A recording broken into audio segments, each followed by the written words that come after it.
Welcome back to day 13 of the Australian Open 2020. Sofia Kenin has just beat Garbina Muguruza in 3 sets to win her first ever Grand Slam title and rise to number 7 in the rankings. I said pre-match that I wasn't really bothered who won this one. I didn't really have a big favourite. I was a fan of Muguruza's when she was winning them Grand Slam titles, the French Open and Wimbledon. I thought she was very entertaining to watch, great for the crowd, and potentially a woman that could dominate the women's game. Obviously she did reach well number 1, but after that I think the pressure and the hype give Muguruza a really tough time. She struggled to deal with all that emotion and pressure that was on her back. In 2018 and 19 she really struggled for form in fitness. I think she had a number of coaches and she just never really got going. The game wasn't there, and I felt sorry for Muguruza because the player of Muguruza's standard wasn't turning up. I'm delighted that Muguruza is back. She's had an outstanding tournament, beating the likes of Bertens, Svitolina, Pavlyuchenkova, Halep in straight sets. It takes some doing to beat them sort of players in straight sets, and when you consider the couple of years she's had, I think it's clear that she's obviously been working so hard off court to get back to the place she was. And if any players deserving to win a Grand Slam title now later this year, I think it is Muguruza. She's had a brilliant run and she's got through that tough time. She's had she probably went through some terrible experiences off court as well as being on court. She completely lost the love for tennis, I imagine, at times, and wondered probably whether she'd ever get back to what she was. But she's shown this week that she can become, a top 5 player again. She can win titles again, and I'm just so pleased for her that she's regained that confidence. She's gained some massive wins over top 10 players, and hopefully she can carry on this confidence now and have a successful 2020 and a successful tennis career, that she live up to all that hype that was around a couple of years ago that was fully deserving, because she is an outstanding player. As I say, very entertaining to watch, and she's undoubtedly good enough to be winning Grand Slams. Today she didn't perhaps produce her best tennis. She did at times, but she had an absolute machine on the other side of the court that played the match of her life. And perhaps Muguruza did peak too early. It was always a risk that she played that well against Halep, and she had a very tough physical match. How much did she have left for this final? Could she produce that level of performance? And she didn't today. She still played very well. She can leave the tournament with the head held high and have a very successful career. But moving on to Sofia Kenin, what a story, what a player, what a couple of weeks in her life for Sofia Kenin. I think it was a video came out during the week of her when she was 7-year-old in the tennis courts, and she was talking in an interview saying, I want to become a champion one day, and she's done that. She's realised her dreams. She said in in an interview post match that if you've got dreams as a young kid, follow them, because dreams can come true, and Kenin's living proof of that. She showed that if you believe in something, if you work hard enough and you've got the talent, you can do it. And what a tournament she's had. She started the tournament not in the best form really. She scraped through a couple of early rounds, but after that I think her confidence grew and she really started to believe in herself. She beat Coco Gauff on probably their 2 biggest matches of their lives in the last 16. She came through that one in 3 sets and had a brilliant quarter-final win over the tough opponent on Jabeur of Tunisia. Jabeur throws up a lot of different paces. She's got a great backhand slice. She's bringing Kenin to the net, and it was a real tough match for Kenin, I feel. I thought pre-match Jabeur might have too much variation for Kenin, but Kenin's an unbelievable problem solver, and I've talked about her mentality all week. I think she's got one of the best mentalities and brains in tennis, working opponents out that I've seen in a long time.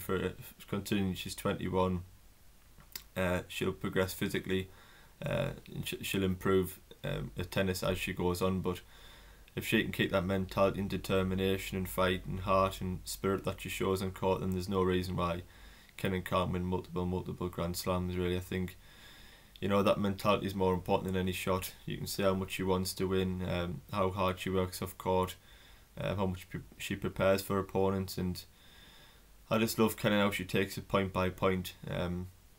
I will speak later on in this video about in a specific point in this match that turned the tides, and that just shows what Kenin's all about. But even against Ashley Barty in the semi-final, you know, Barty was one of the favourites pre-tournament. She became the massive tournament favourite when Osaka and Serena Williams exited. And, you know, all the crowd were against her, as they should be. All the Melbourne supporters were massively behind their player, Ashley Barty, and Sophia Kenin almost thrived on that, as she did against Coco Gauff. I think she almost liked being the underdog. She likes to silence the crowd, and she done that so well. She fought for hours against Barty, and Barty had 2 set points in either set. But Kenin's just attitude, and, you know, as I say, the fighting heart that she's got, and shows consistently. She produces her very, very best tennis at the biggest stages of matches. She doesn't make errors. She goes for her shots. She serves very well, and against Barty, there was a number of times where she looked down and out in either set, and she fights back. It doesn't matter what the score is, how many points is behind, whether it's a tie break or whether she's 5-1, 5-2 down. She just doesn't give up. She takes it point by point, and she wears opponents down. She just breaks them down physically and mentally. And that's what she done to Barty. She produced the best tennis at the biggest stages, and Barty didn't. And Kenin deservedly come through that semi-final in straight sets to meet Muguruza. I talked pre-match about what both players had to do to try and win this one. For Muguruza, I think it was a case of producing plan A. She got here by hitting forehand and backhand winners for fun, by serving high first serve percentage. You know, strong Muguruza's serve is arguably the best in the game when on full flight, which it was against Halep. It wasn't quite good enough today. I don't think she served particularly consistently or particularly well. It got out of a hole a few times, but consistently it wasn't good enough.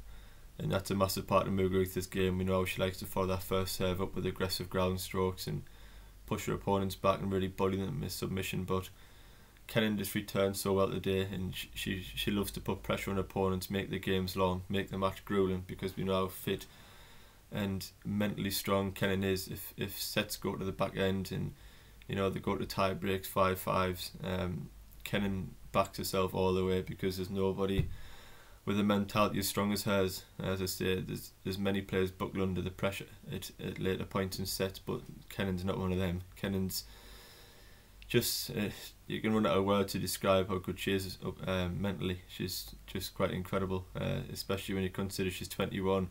You know, she's got the experience of somebody. She plays the experience of somebody that's won 10, 11, 12 Grand Slams and was world number 1, but when you consider she was in this situation for the first time in her life, she just absolutely thrived under the conditions and the situation, and she took the opportunity with both hands and deservedly won the title. For Kenin, pre-match I just said, it's similar to her. You know, when you get to this final stage, whatever you've been doing has been right. You've come up with the right game plan and you've executed them, and if you execute them in the final, you know, you're going to have a good chance of winning. You've won 6 rounds to get here, and I think Kenin executed her game plan perfectly today, to return well, to keep the ball in court and ask Muguruza to, you know, force the issue. You know, she's in a final for the first time in a long time. Obviously she's gained confidence in top 10 wins, but she still hasn't lifted titles, Muguruza, in that time, and that's a completely different thing from winning matches to winning titles. And I think Muguruza did get tight in parts, and I think Kenin predicted that and took advantage. You know, Kenin did not get tight at one stage in that match, whereas Muguruza did, and that was the part of the match that turned the tables in Kenin's favour. Looking at set 1, they both went toe to toe. Kenin did come out slightly more aggressive than I expected. She took Muguruza on at her own game and hit winner for winner.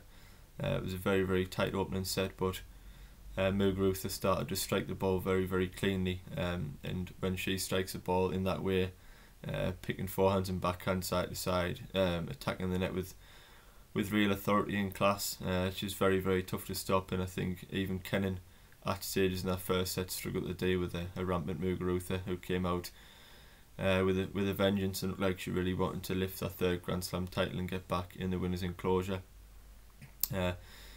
Muguruza did eventually win that first set 6-4, and from that point on, you expected Muguruza to start serving a little bit better, more consistently, really find the ground strokes and really run to that winning line in some ways. But there was always a doubt in my mind. I said pre-match about this, and I've said all throughout the tournament that if KENIN goes a set down, do not bet against her. She will fight for every ball, and she will not give up in any match, particularly in the first of a Grand Slam final. I think the writing was on the wall for it to go to 3 sets. Just KENIN came out in that second set and she was just flawless, really. I think Muguruza did perhaps get a little bit impatient on points, but that's taking nothing away from KENIN. I think Muguruza wanted to wrap it up in 2 sets, when she was playing that well. She maybe got a little overconfident, went for strokes a little bit too early in points. But KENIN recognised that. KENIN served exceptional in that second set. She held serve very easily. She broke Muguruza's serve twice, which is incredibly difficult to do. She read the Muguruza serve very well. She had variations. She slowed the pace of the ball up. And I thought in net play today, KENIN was exceptional. She played many fantastic drop shots. And that's not a massive strength in Muguruza's game. Speed. She's obviously 6 foot Muguruza. She's not particularly quick around the court, and KENIN took advantage of that. She played drop shots at absolute perfection, at big points in the match as well, and that turned the second set to KENIN's favour. Moving on to the third set, this was the turning point in the match, and this exemplified what Sofia KENIN is all about and why she's lifted her first Grand Slam title this morning. If you haven't seen this match, make sure you watch that game at 2-2 on KENIN's serve. I think it's arguably one of the best games in women's tennis you'll ever see. 2-2 locked in a decider. It's about who gets that first break. Who can gain that upper hand, who can see the winning line in that third set and gain that momentum. Muguruza got a love 40, an error or 2 from KENIN, a winner I think it was from Muguruza to get 3 break point opportunities. But as I've said, KENIN, she takes it point by point, and she just produces unplayable, relentless, everything tennis when she needs it most. She hit 2 backhand winners, a forehand winner, an ace in a passing shot to hold serve and lead 3-2. I've never seen a player, I don't think, hit on the women's side of the tour, hit 5 consecutive winners, and KENIN produced that in a 2-2, love 40 down, in a first ever Grand Slam final. And in fact, it doesn't tell you how good a player KENIN is, first of all, but how good obviously she is mentally. Then I don't know what will. And it's that things, them switches in momentum in finals that turn them. That's why you become a champion, and sometimes players don't. She's one of them players, KENIN, I think, that she just wanted to become a champion so much, and she's got that mentality that she knows she can produce her best tennis when she needs to. She's confident in the game. She backs herself to hit winners when she's under pressure, and she delivered them so well in that fifth game of the deciding set. And from that point on, Muguruza never really recovered. Muguruza crumbled mentally, I think, and KENIN just got stronger and stronger. I did, wonder whether KENIN, had she seen the winning line too early, she went 4-2 up, she held serve to love after that 3-2 game. No, she brought Muguruza, to lead 4-2 in that third set, and although she became massive favourite, then you just think, is she this mentally strong, KENIN? Can she continue this form and continue to hit the lines and hit serves and return as well as she has all match? Or will she start to choke? Will we finally see a break in KENIN's mentality at the end of the set? But no, we didn't. If anything, she got stronger. She saw the winning line and she said, right, this is my opportunity. This is what I've worked for all my life, and I'm going to go and grasp it now. I'm going to go and win this title and win my first ever Grand Slam title. And she did that with absolute class and excellence. She dominated that second set after that fifth game, closing it out 6-2. And as I've said, what a couple of weeks for Sofia KENIN. She came in this tournament. she was a top 16 player. Yes, she had won some massive matches in 2019, beating top 10 opponents, but nobody expected her to win this tournament, I don't feel. But she does have the potential in the game. With that attitude and that all-round game, it's a perfect. She's found the perfect balance, I think, and she's got two major weapons in the fact she's got all the shots and she doesn't really make unforced errors, and couple that with one of the best attitudes and best mentalities in the women's game. She's going to be very, very tough to beat. So what a couple of weeks of Grand Slam tennis on the women's side. There's been some exceptional matches, unbelievable performances, shots, rallies, you name it. Been brilliant to watch again. I can't wait for the French Open on the women's side of the draw. Obviously, for KENIN now, it's about doing more of the same. You know, staying hungry, staying determined, wanting to win more, wanting to become a world number one, and I'm sure them goals will be lived if she continues this sort of form. As for MUGURUZA, I'm delighted to see her back in this sort of form. She, you know, after them two Grand Slam titles and falling away in 2018 and 19, you do wonder whether she's ever going to get back to that sort of form. You know, she was world number one at the time and she was playing tennis that nobody could live with. I think at times this week she's definitely got back to that level. You know, then wins over Burtons and Halep, she was unplayable and really relentless, and the ground strokes look back to the best. As I say, today wasn't to be her day, but I think to reach the finalist stage of her career, I think she'd have definitely took that pre-tournament. So obviously wishing both players success and keeping fit in 2020. And I'll be back probably on Monday I'm going to do an awards type video of naming the best matches of the week, best rallies, best performances, and talking a little bit more probably about Sofia Kenin, looking at her route to the final and how she became the Australian Open 2020 champion. Thanks to anybody who's watched my videos this week. I do appreciate it.